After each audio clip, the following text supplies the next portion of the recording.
నేను షాహిదా. ఈరోజు మనం మాట్లాడుకోబోయేది ఒక మిస్సింగ్ కేసు గురించి మాత్రమే కాదు, ఒక తల్లి కన్నీటి గురించి, ఒక కుటుంబం న్యాయం కోసం చేస్తున్న పోరాటం గురించి, అలాగే అధికార వ్యవస్థపై ప్రజల్లో తలెత్తుతున్న అనుమానాల గురించి. నా బిడ్డ బతికుంటే చూపించండి, లేదంటే బూడిదైనా ఇవ్వండి. ఈ ఒక్క మాట ఇప్పుడు తెలుగు రాష్ట్రాల్లో చర్చనీయాంశంగా మారింది. నా కొడుకు నాకు కావాలి, తీసుకురండి. మీరందరూ ఇన్ని పార్టీలు అడిగేసి అంట కడుతున్నారు కదా. నా బిడ్డ దగ్గర ఎత్తిరి పగలు అన్నం ఎక్కక నీరసం వచ్చి పడిపోతున్నా. ఆ నీరసంలోనే నేను తిరిగా. నా పిల్లాడిని నాకు తీసుకురండి. మీరు అందరూ పార్టీల గొడవలో మమ్మల్ని పెట్టొద్దు దయచేసి. మేము పార్టీ ఇవ్వడం కాదు, మాకు ఎటువంటి సంబంధం లేదు. మీరు పూసుకుంటే పూసుకోండి, మాకు అక్కర్లా. నా బిడ్డ కావాలని నేను వచ్చా. మీకేమాత్రం ధర్మంగా ఉన్నా నా పిల్లోడిని తీసుకొచ్చి, లేదంటే ఇంత బట్టి ఇవ్వండి. వెళ్ళిపోతా, అదే చూసుకొని నా కొడుకు తీసుకునేది. నేను ఎందుకన్నా మాట్లాడలేదు. నా బిడ్డ నాకు కావాలి. నాకు నేను అన్న ఉంటే తినిపించుకునే రాదే.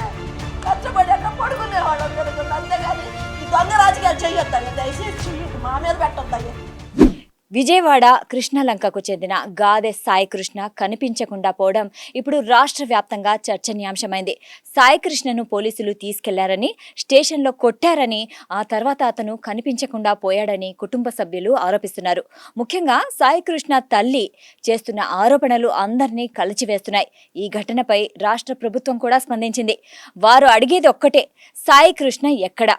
ఇదే సమయంలో కేసులో మరో కీలక పరిణామం కూడా చోటు చేసుకుంది. సాయి కృష్ణ తల్లి విజయలక్ష్మి కోర్టును కూడా ఆశ్రయించారు. Krishnalanka police station CCTV footage, అలాగే సంబంధిత కాల్ డేటా రికార్డులను వెంటనే భద్రపరచాలని పిటిషన్ కూడా దాఖలు చేశారు. ఆ బాధ బరాయించలేక మా చెల్లికి వచ్చి చెప్పుకొని వాళ్ళని తీసుకెళ్తే, ఆవిడ లాయర్ని తీసుకొని వెళ్తే, మేము తీసుకురాలేదమ్మా అని కాసేపు, ఎక్కడన్నా ఉన్నాడేమోలే కనుక్కుంటామని కాసేపు అలా చెప్పి మమ్మల్ని మబ్బి పెట్టాడు. ఎన్ని రోజులు మబ్బి పెట్టాడో. అలా నేను వాళ్ళు వెళ్ళిపోయి పాపం సరే తర్వాత మాట్లాడదాంలే మనం అని చెప్పేసి నన్ను లాయర్ గారి దగ్గర తీసుకెళ్ళిన తర్వాత వాళ్ళు అట్లా మాట్లాడుతూనే ఉండారు. నేను మళ్ళీ వచ్చి, అయ్యా ఫోనన్నా ఇవ్వండి అయ్యా, నా కొడుకు ఎక్కడ ఉండాలి, నేను ఫోన్ చేసుకుంటానంటే ఒక్కడు కూడా సహకరించలేదయ్యా. నా పిల్లోడిని కొట్టి కింద పడేశారయ్యా, బాత్రూమ్ దగ్గర తీసుకొచ్చి. ఈ పిల్లోడు మా పిల్లోడేరా అంటే, మీ పిల్లోడు కాదు, వెళ్ళిపోముంది ఇక్కడి నుంచి, దాన్ని పంపించేయండి రా బయటకని అడిగాడయ్యా.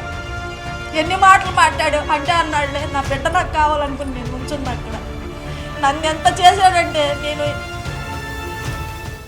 సో సాయి కృష్ణ తల్లి చేసే వాదన ఏంటంటే, నిజం బయటపడాలంటే ముందుగా ఆధారాలు సురక్షితంగా ఉండాలి. ఒకవేళ ఫుటేజ్ లేదా కాల్ రికార్డులు మాయమైతే అసలు ఏం జరిగిందో తెలుసుకోవడం కష్టమవుతుంది అని ఆమె చెబుతుంది.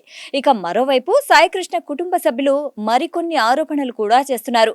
సాయి కృష్ణను స్టేషన్కు తీసుకెళ్లారని, అక్కడ హింసించారని, ఆ తర్వాత అతని ఆచూకీని దాచిపెట్టే ప్రయత్నం జరిగిందని అంటున్నారు. అయితే ఈ ఆరోపణలను ఇప్పటి వరకు అధికారిక విచారణ ఏదీ నిర్ధారించలేదు. అందుకే ప్రస్తుతం జరుగుతున్న దర్యాప్తు అత్యంత కీలకంగా మారింది. నన్ను రమ్మన్నారు సార్ గారు అని చెప్పి తీసుకొచ్చాడు, సీఏ గారు రమ్మన్నారని చెప్పి నన్ను అక్కడి నుంచి తీసుకొచ్చాడు. అక్కడి నుంచి తీసుకొచ్చి నా చేతిలో ఫోన్, నేను వస్తాను, నా చేతిలో ఫోన్ లాగేసుకొని నన్ను తీసుకొని వెళ్ళిపోయి 12:30 1 గంట దాకా నన్ను అక్కడ పెట్టి సార్ పిలుస్తున్నారని చెప్పారు. లోపలికి వెళ్తే నీ కొడుకు ఎక్కడా అని అడిగాడు.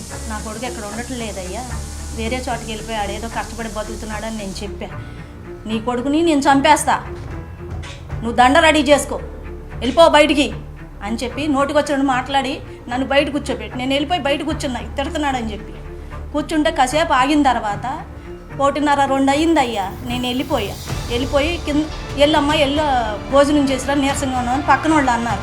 అంటే నేను కిందకి వెళ్ళిపోయి కూడా నాకెవరో పైనుంచి పిల్లల కేకలు వినపడుతున్నాయి కొడుతున్నట్టు. నేను ఇక గుమ్మలోకి ఎక్కడి దాకా రోడ్డు మీదకి కూడా రాలా. నేను ఇంకా ఆ గేటు దాటి బయటకు వచ్చాను. నాకు కేకలు వినిపించేటప్పుడు అమ్మో నా పిల్లోడు ఇక్కడే ఉన్నాడని చెప్పి నేను వెనక్కి వచ్చాను. పెద్ద కేకలు, నన్ను చూడండి అయ్యా, మా అబ్బాయి ఇక్కడే ఉన్నాడయ్యా, నన్ను ఎందుకు ఇన్ని రోజుల నుంచి తిప్పుతున్నారు, నా కొడుకుని తీసుకొచ్చేసి నన్ను ఇలా చేసి వాడు గోల్డ్ పీకేసి ఇష్టం వచ్చినట్టు ఆంబోతులాగా కొట్టి చాలా మంది ఉన్నారయ్యా, దాంట్లో 5-6 ఉన్నారు. ఇక్కడ ఒక ముఖ్యమైన విషయం గురించి మనం మాట్లాడుకోవాలి. సాయి కృష్ణపై గతంలో కొన్ని కేసులున్నాయని పోలీసులు చెబుతున్నారు. అయితే కుటుంబ సభ్యులు మాత్రం అతనిపై 2 కేసులు మాత్రమే ఉన్నాయని, అవి కూడా కోర్టులో విచారణలో ఉన్నాయని చెబుతున్నారు. కానీ ఇక్కడ ప్రశ్న కేసులు ఉన్నాయా లేదా అన్నది కాదు. ఒక వ్యక్తిపై కేసులు ఉంటే అతనికి చట్టపరమైన హక్కులు ఉండవా? అతను కోర్టు ద్వారా నేరస్తుడిగా నిరూపితమయ్యే వరకు అతడు కూడా ఒక పౌరుడే కదా. అందుకే ఈ కేసు ఇప్పుడు కేవలం ఒక వ్యక్తి అంశంగా కాకుండా మానవ హక్కులు, పోలీసు వ్యవస్థ బాధ్యత, చట్ట పరిరక్షణ వంటి అంశాల చుట్టూ తిరుగుతోంది. ఇంకా ఒక ఆసక్తికరమైన విషయం ఏంటంటే ఈ కేసులో కేవలం ఒక పోలీసు అధికారిపైనే చర్యలు సరిపోతాయా, లేక దీని వెనుక మరింత పెద్ద స్థాయిలో బాధ్యత ఉందా అనే ప్రశ్నలు కూడా వినిపిస్తున్నాయి. ఇతనికి ఉన్నాయి రెండు కేసులు. ఆ రెండిట్లో కూడా వారెంట్ ఉంది. ఇవన్నీ కొట్టేసిన కేసులు అండి. మీరు నిజంగా ఎవిడెన్స్ కరెక్ట్గా పెట్టి మీరు నిజమైన కేసులు పెడితే ఈ కేసులన్నీ ఎందుకు కొట్టేశారు సిఏ గారు చెప్పండి, పోలీస్ వారు చెప్పండి. అతనికి ఉన్నాయి రెండు కేసులు, అందులో వారెంట్ మాత్రమే ఉంది. వారెంట్ పెండింగ్ ఉందనే తీసుకొచ్చారు. ఆ విషయంలోనే ఈ పిల్లాడి కృష్ణలంకకి తీసుకెళ్లారు. అతని ఫోన్ ట్రాప్ చేసి అతని ఫోన్ నుంచి ఫోన్ చేయించి మిగతా వాళ్ళని పట్టుకొచ్చి అందులో పెట్టి పిచ్చకొట్టుడు కొట్టారు. వాళ్ళందరినీ సబ్ జైలుకి పెట్టి వీడిని సబ్ జైలుకి పెట్టకుండా బాత్రూంలో పడేశారు. సోషల్ మీడియా వేదికగా వేలాది మంది ఈ కేసుపై స్పందిస్తున్నారు. కొంతమంది పూర్తి స్థాయి స్వతంత్ర దర్యాప్తు జరగాలని కోరుతున్నారు. మరి కొంతమంది అయితే నిజాలు బయటకు వచ్చే వరకు ఎలాంటి నిర్ణయాలకు వెళ్లకూడదని అభిప్రాయపడుతున్నారు. ఇక రాజకీయ కోణంలో కూడా ఈ కేసు వేడెక్కుతోంది. అధికార పార్టీ, ప్రతిపక్ష పార్టీలు పరస్పరం విమర్శలు కూడా చేసుకుంటున్నారు. కానీ ఈ రాజకీయాల మధ్య ఒక తల్లి మాత్రం ఇంకా తన కొడుకు కోసం ఎదురు చూస్తూనే ఉంది. ఆమెకు రాజకీయాలు అవసరం లేదు, ఆమెకు ఆరోపణలు ప్రత్యారోపణలు అవసరం లేదు. ఆమెకు కావాల్సింది ఒక్కటే, నా కొడుకు ఎక్కడున్నాడో చెప్పండి. అదే ప్రశ్న ఇప్పుడు లక్షలాది మంది ప్రజల ప్రశ్నగా మారింది. సాయి కృష్ణ నిజంగా ఎక్కడున్నాడు? అతను సురక్షితంగా ఉన్నాడా, లేక ఈ కేసు వెనుక ఇంకా వెలుగులోకి రాని నిజాలు ఏమైనా దాగి ఉన్నాయా? ఈ ప్రశ్నలకు సమాధానం చెప్పాల్సింది ఇప్పుడు జరుగుతున్న అధికారిక విచారణే. మాకు జరిగిన అన్యాయం ఏ ఒక్కడికి జరగకూడదు. రాష్ట్రంలో ఈ తల్లి ఏడుపు ఏ తల్లికి రాకూడదు. మాకు జరిగిన అన్యాయానికి మేము అడుగుతుంది ఒకటే, ఇస్తే బూడిదే ఉండే, లేదంటే మాకు న్యాయం చెయ్యండి. చేయలేదా మీకు చేత కాదనుకుంటాం, మీరే గాజులు వేసుకొని ఇళ్లలో కూర్చోండి.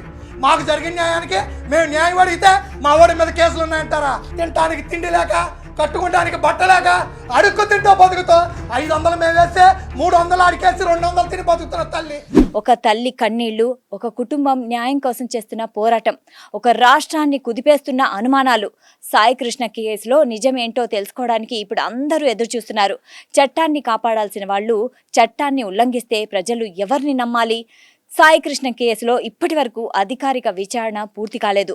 పోలీసులు చేసిన తప్పు ఏమైనా ఉందా లేదా అన్నది ఇంకా తేలలేదు. నిజం ఎవరికి అనుకూలంగా ఉన్నా బయటికి రావాలి. అప్పుడే ప్రజలకు వ్యవస్థపై నమ్మకం పెరుగుతుంది. తప్పు చేసిన వారు ఎవరైనా శిక్ష పడాలి. నిర్దోషులైతే వారికి న్యాయం జరగాలి. అదే ప్రజాస్వామ్యం, అదే చట్టం చెప్పేది. ఈ కేసుపై మీ అభిప్రాయం ఏంటి? కామెంట్లో తప్పకుండా తెలియజేయండి.